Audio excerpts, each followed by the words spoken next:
Hey, this is not your advisor with NYU Grad. Just a quick disclaimer. This podcast was created by Alphabet and their NotebookLM AI software. Pretty incredible. The output may or may not be 100% accurate in citing the source material. That's just a quick FYI. The AI technology is new, so please use as entertainment, as a starting point for your research and discussion. At the very least, it should give us the flexibility to imagine how this AI technology will be impacting our lives in multiple facets. Hope you enjoy it. All right, so we're going to do a deep dive into these FOMC minutes from September and November 2024.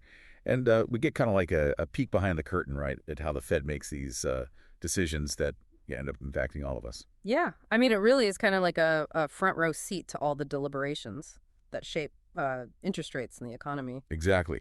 So let's look for any changes in their thinking and actions between these two meetings. So did they stick with what they were doing? Did they change direction?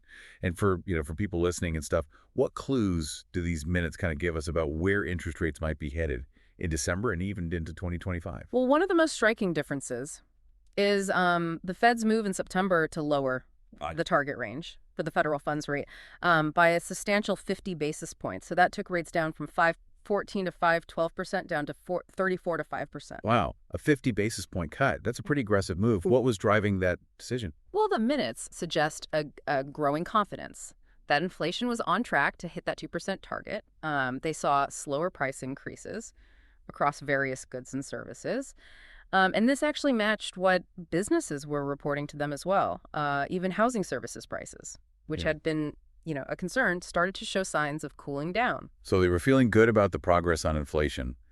But was everyone on board with such a big cut? That's interesting. Actually, no. One member actually voted against the 50 basis point reduction, preferring a more cautious 25 basis point cut. Oh, wow. That's fascinating. So it shows even within the Fed, there are different perspectives on the best course of action. Absolutely. And as we move to the November meeting, we actually see kind of a shift in the market's expectations for rate cuts. Oh, really? How so? Well, between September and November, the market actually started to predict even more aggressive rate cuts, anticipating another 25 basis points cut at both the November and December meetings. Wow. So the market was expecting them to keep going. Yeah, you could say that. However, the Fed ultimately only lowered rates by 25 basis points at the November meeting. Interesting. So they didn't quite meet the market's expectations. What do you think contributed to that? Well, the Fed really operates based on the data it has at the time. And between those meetings, they had some new economic reports. That painted a slightly different picture. Okay. Let's talk about that new data. What were they seeing that might have made them, tap the brakes a little bit? Oh, GDP growth turned out to be stronger than they initially expected, and the labor market remains solid. So this suggested that the economy might not need such aggressive stimulus.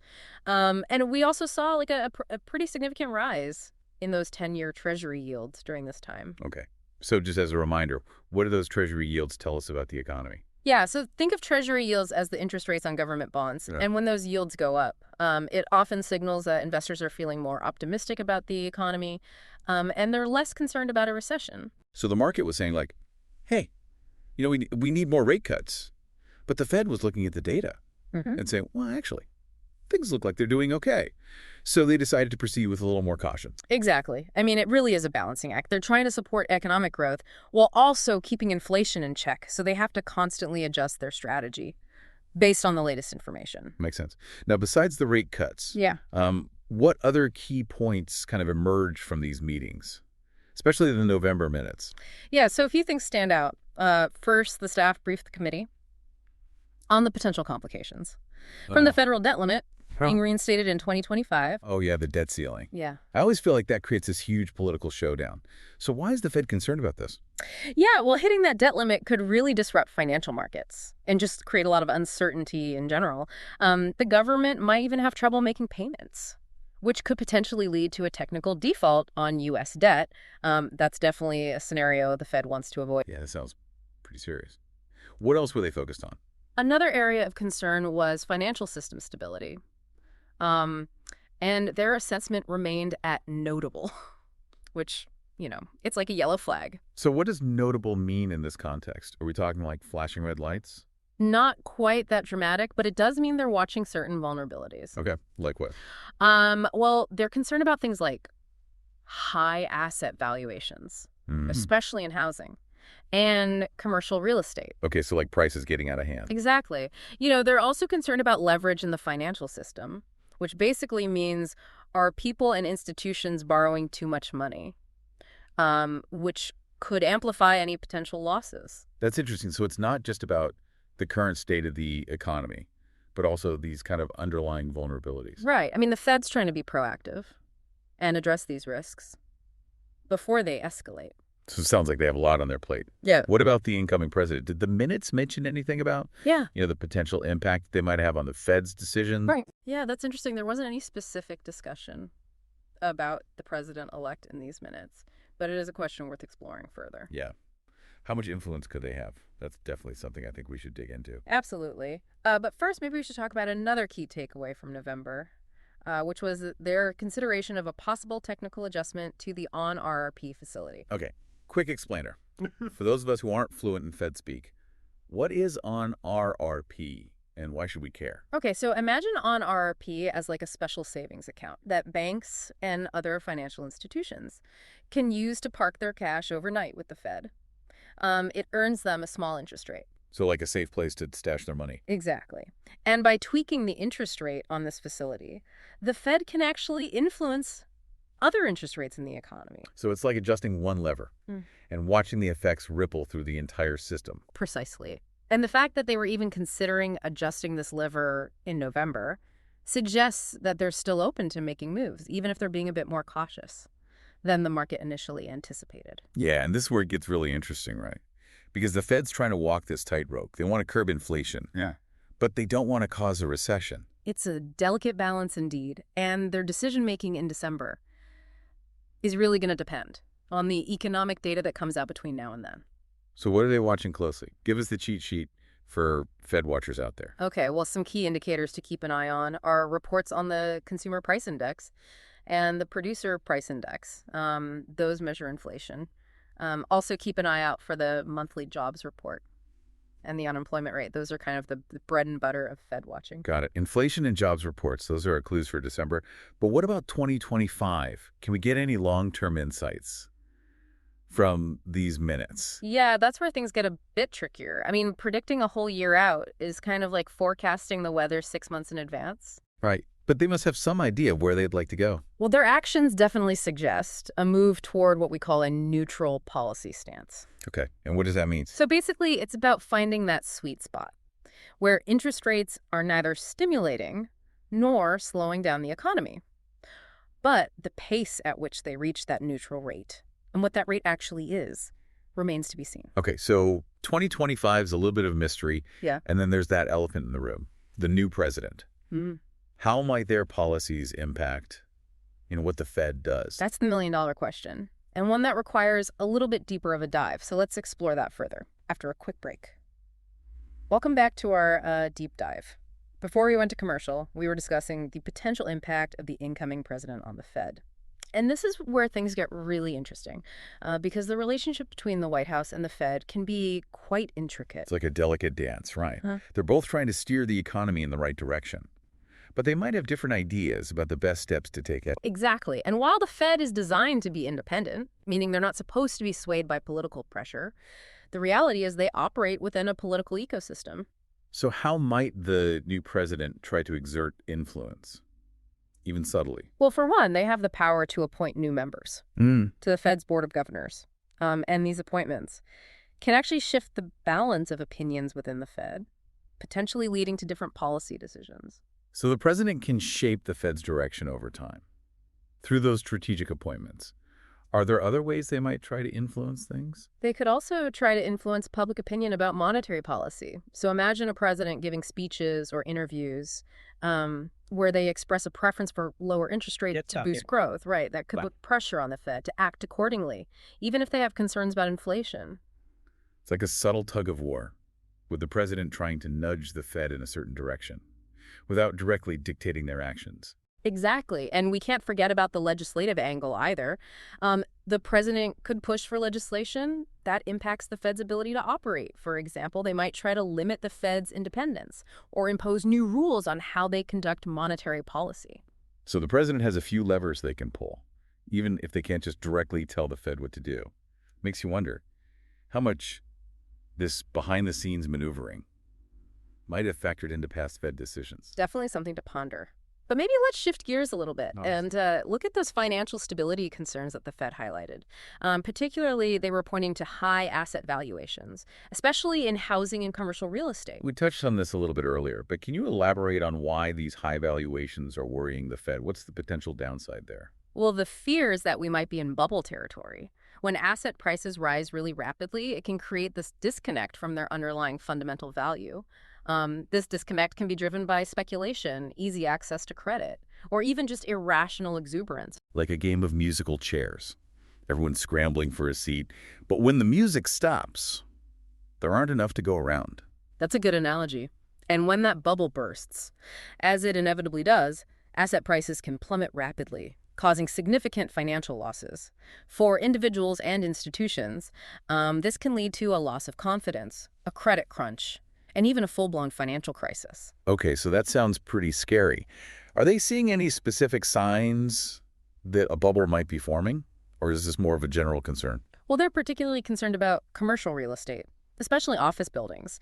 The pandemic led to a surge in remote work, right, which has drastically reduced demand for office space in many cities. So we have all these empty office buildings. Yeah. And yet prices are still high. That does seem a little bit out of whack. Exactly. And if these buildings can't find tenants, or if their value declines significantly, it could lead to loan defaults, which could then ripple through the financial system. It's like a domino effect. One problem triggering a cascade of others. Precisely. And to make matters even more complex, the Fed also highlighted concerns about leverage in the financial system. Let's break that down a little bit for our listeners. Remind us what leverage means in this context and why it's a concern. Okay, so leverage is essentially using borrowed money to amplify your potential returns. It's like using a lever to lift a heavy object. You can move something much bigger than you could with your own strength alone. So it magnifies your gains, but it also magnifies your losses if things go south. Exactly. And when there's a lot of leverage in the system, it can make the financial system more fragile and prone to shocks. So think of it like building a tower with blocks. If each block represents borrowed money, a tall tower might look impressive, but it's also much more unstable. Okay, I'm starting to see how this all connects. So the Fed is worried about these high asset valuations, potentially fueled by leverage, and the possibility that it could all come crashing down if there's a sudden shock to the system. You got it. And they're especially concerned about leverage. In the market for Treasury securities, these securities are considered very safe investments. But some investors are using borrowed money to make big bets on interest rate movements. So they're amplifying their risk. In pursuit of higher returns, what could go wrong? Well, if those bets go sour, it could trigger a wave of selling in the Treasury market, driving up interest rates, and potentially destabilizing the entire financial system. Sounds like the Fed is walking a tightrope here, trying to balance economic growth with financial stability. That's a lot to juggle. It is indeed. And as we head into the final part of our deep dive, let's try to pull these threads together and see what insights we can glean about the path ahead. All right, so we've covered a lot of ground. In this deep dive into the FOMC minutes, we've seen the Fed's balancing act between supporting growth and controlling inflation, their cautious approach to rate cuts, and their concerns about financial vulnerabilities, and that looming debt ceiling. So let's try to connect the dots here. What does all this mean for the future, and specifically for interest rates? Yeah, the big question on everyone's mind, I think, is whether the Fed will continue to lower rates in December, and if so, by how much. The November minutes didn't give us a definitive answer, but they did offer some clues. What stood out to you?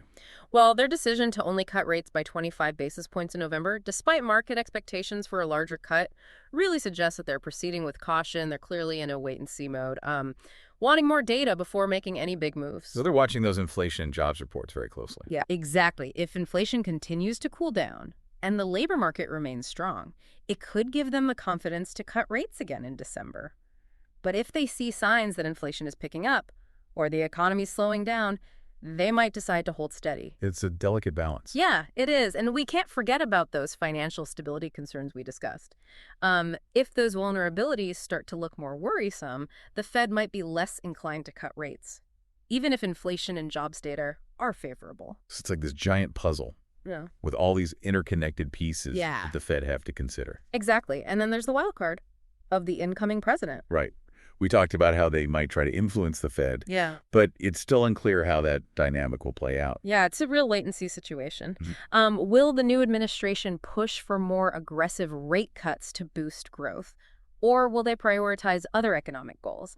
And how will the Fed respond? These are questions we'll have to grapple with as the situation unfolds. So when it comes to predicting interest rates in December, let alone 2025, it seems like there's no easy answer. Well, that's the nature of economics, right? It's not a crystal ball, but rather a process of analyzing data, weighing different perspectives, and making informed guesses about the future. And as we've seen in this deep dive, even the experts at the Fed don't have all the answers. Absolutely. They're grappling with uncertainty, just like the rest of us. Yeah, and I think that's a really important takeaway for our listeners. Don't get too caught up in trying to predict the future with absolute certainty. Focus on understanding the key drivers of the economy, stay informed about the latest developments, and be prepared to adapt as new information emerges. That's great advice. So as we wrap up here, what are the key things our listeners should keep in mind as they try to navigate this uncertain economic landscape? Well, first, pay attention to those key economic indicators we mentioned. Inflation, jobs, GDP growth. These are really the vital signs of the economy. Right. Track those numbers, and you'll have a better sense of which direction things are heading. Exactly. Second, stay informed about the broader context. What's happening in the housing market? How are businesses responding to changes in consumer behavior? What are the potential implications of global events? Try to see the bigger picture. Precisely. And finally, remember that the economy is a complex system with many moving parts. So don't expect easy answers or quick fixes. Be patient, be flexible, and be willing to learn as you go. Well said. I think that brings us to the end of our deep dive. We've explored the Fed's latest thinking, unpacked some complex economic concepts, and hopefully equipped our listeners with some valuable insights. It's been a pleasure joining you on this journey. And remember, stay curious, Yeah. stay informed, and stay engaged. The economy is constantly evolving, and there's always something new to learn. Until next time, happy Fed watching.